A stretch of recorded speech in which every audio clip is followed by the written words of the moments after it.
าท่านอยากเว้าภาษาเวียดให้ได้เรียนไหลนับตั้งแต่ทำอิฐขอเชิญท่านเข้าร่วมห้องเรียนออนไลน์ของพวกเราได้ที่เว็บไซต์ pasaviet.com ต่อไปพวกเราจะไปเรียนข้อที่2เนาะวิธีการนำใช้คำว่าอะในภาษาเวียดเนาะ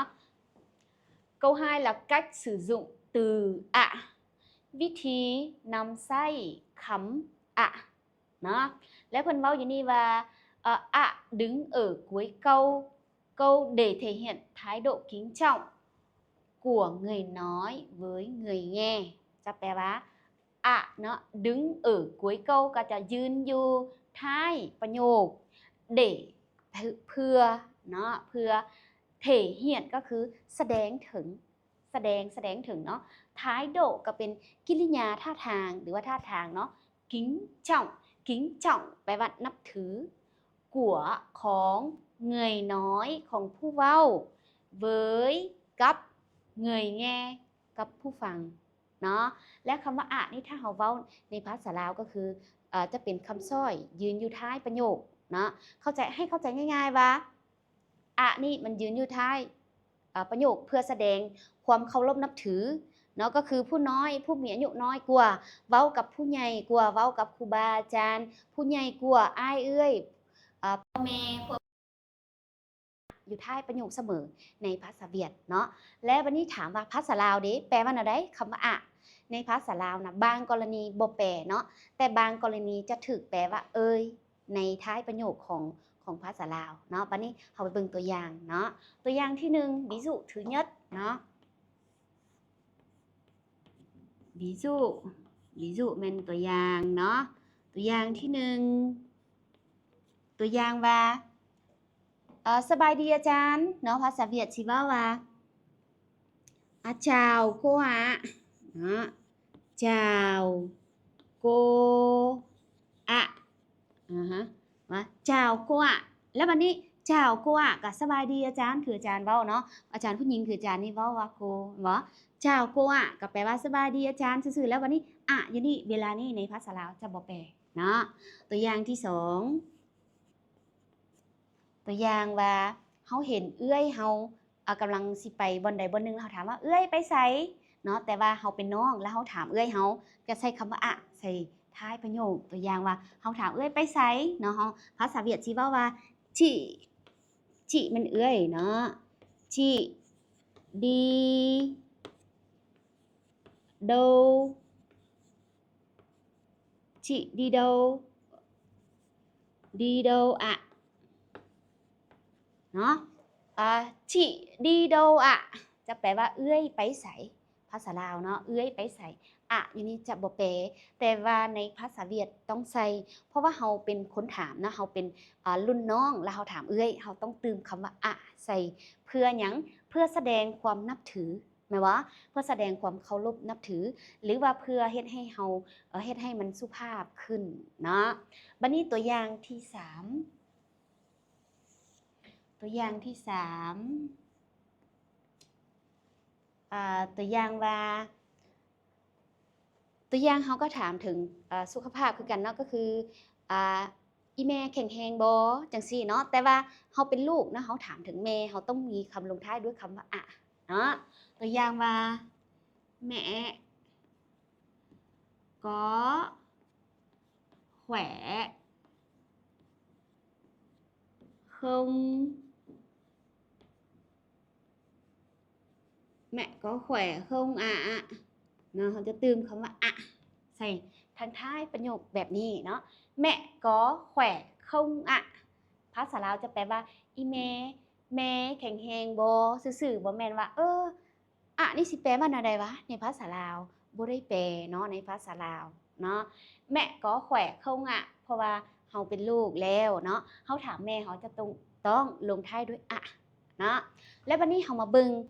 3ตัวอย่างนี่เนาะเป็นตัวอย่างที่คำว่าอะบ่ได้แปลในภาษาลาวและบัดนี้คืออาจารย์เว้าเมื่อกี้เนาะคำว่าอะบางกรณีจะแปลว่าเอ่ยในภาษาลาวแปลว่าเอ่ยในภาษาลาวในกรณีที่ผู้ใหญ่กว่าหรือว่าผู้อายุสูงกว่าเว้ากับผู้อายุน้อยกว่าและเวลานั้นคำว่าอะจะแปลว่าเอ่ยในภาษาลาวเนาะเฮาไปเบิ่งตัวอย่างที่4ตัวอย่างที่4ตัวอย่างว่า quả này ăn không được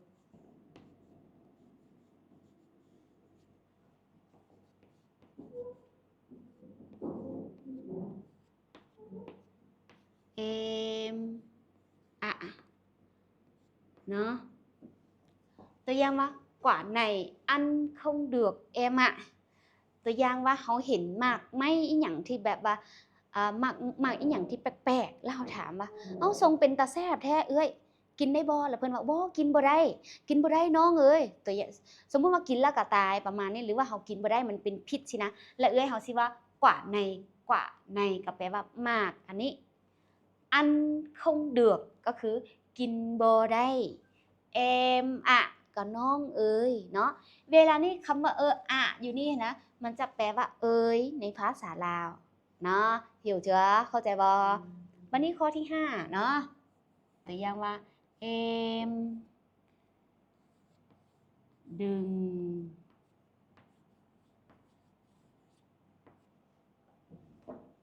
làm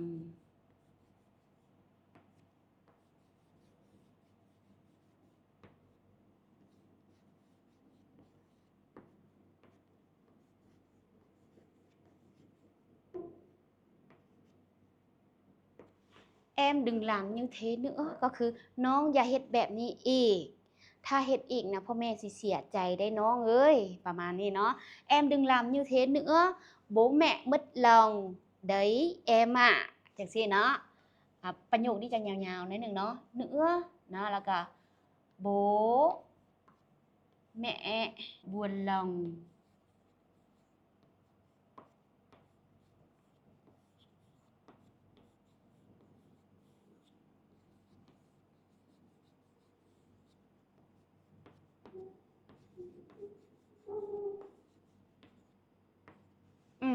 ตัวอย่างที่5เนาะ em đừng làm như thế nữa ก็คือน้องอย่าเฮ็ดแนวนี้อีกเนาะ bố mẹ buồn lòng đấy em ạ ก็คือพ่อแม่เสียใจได้น้องเอ้ยเนาะเวลานี้คำว่าอะอยู่นี่จะแปลว่าเอ้ยในภาษาลาวเนาะแล้วเป็นแนวใดทุกๆคนเข้าใจบ่เข้าใจใช้คำว่าอะในภาษาเวียดแล้วบ่เนาะจันหวังว่าผ่านบทนี้ทุกๆคนจะเข้าใจการใช้คำว่าอะในภาษาเวียดแล้วเนาะให้เฮาชื่อง่ายๆว่าคำว่าอะนี่ใช้ในภาษาเวียดใช้ในกรณีที่ว่าผู้น้อยกว่าเว้ากับผู้อายุสูงกว่าเนาะอายุสูงกว่าเพื่อหยังเพื่อแสดงความเคารพนับถือนะเพื่อแสดงความ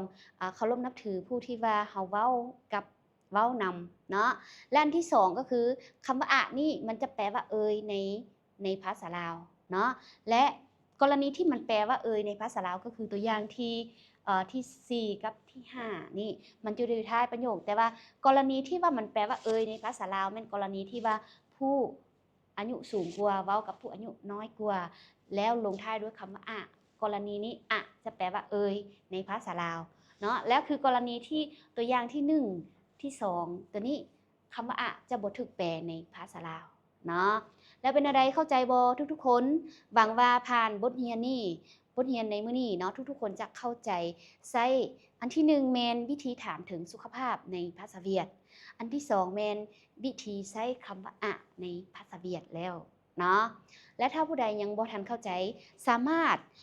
คอมเมนต์ลงใต้คลิปวิดีโอนี้ของอาจารย์จะมาอธิบายเพิ่มเติมให้ทุกๆคนเนาะและขอบใจสำหรับทุกๆคนที่เข้ามาเบิ่ง